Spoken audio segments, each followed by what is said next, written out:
Turning now to your weekend forecast, Chief Meteorologist Mike Everett is joining us now, looking ahead to hopefully some sunshine. You know what? We've got some in there for you. In fact, I'm really liking what I'm seeing this weekend, and I'm liking the timing of a little ridge that's going to build over the area and give us a pretty, okay, in relative terms, a good-looking weekend. I don't want to oversell it, but we won't be tracking any low-level snow. That's some good news there.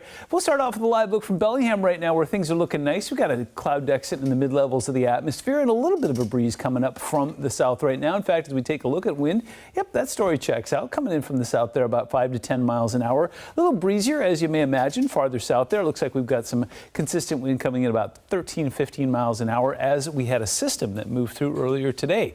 Everett looking fantastic and some tranquility out there. Let's check out our flagpole in the foreground there. Yep, a little bit of a southerly and southwesterly wind there as well. High temperatures across the region once again came in slightly below average. 53 is about the norm for this time of year. SeaTac got up to about 50. Seattle got to 50. Meanwhile, all the other kids were in the mid to upper 40s. Now we're holding on to those temperatures right now because of that cloud deck out there. So the warmth that we generated today is still staying in the lower levels of the atmosphere. In fact, it looks like for the most part, we will stay above the freezing mark across western Washington. So a couple things before I put this into motion. We had that low that was sitting right off the coast there, obviously came on shore today, so brought some showers and some breezes our way. New system that will move in during the afternoon and evening on Sunday. It really depends on how quickly that front delivers to us.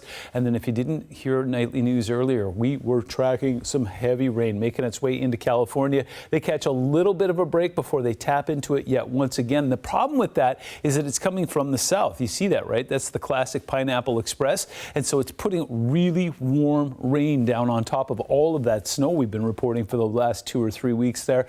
And no rest for the weary. This is Monday around 10 p.m. By Tuesday, they've got another round that's going to move in there. We're going to stay active as we go into next week as well, but we don't have the same problems they're having down south. So as we put things into motion, this is 8:30 tomorrow morning. Things start off fairly tranquil. In fact, we will see some nice clear skies down towards the southern portion of our viewing area. We'll see some showers that will kind of track again from the south and southwest throughout the day, but nothing that you should cancel your plans for. It looks like we'll have some showers moving through during the dinner hour, and then I am loving Sunday. This is Sunday morning. Take a look at this. We'll see some clearing across many of our foothills. There'll be some low-level clouds and fog, but it looks like the first half of the day on Sunday is going to be pretty nice. And then by the time we get to about the dinner hour, that next system I was just showing you moves through. In fact, we're expecting steady and periodically heavy rain as we go through the day on Monday. Snow accumulation for the resorts, well, it's been pretty good so far this week, and we're just going to put a little more icing on the cake before folks start heading back up there. And then as that system moves in on Monday, it looks like it's going to be another big snowmaker for the Cascades, especially the northern portion.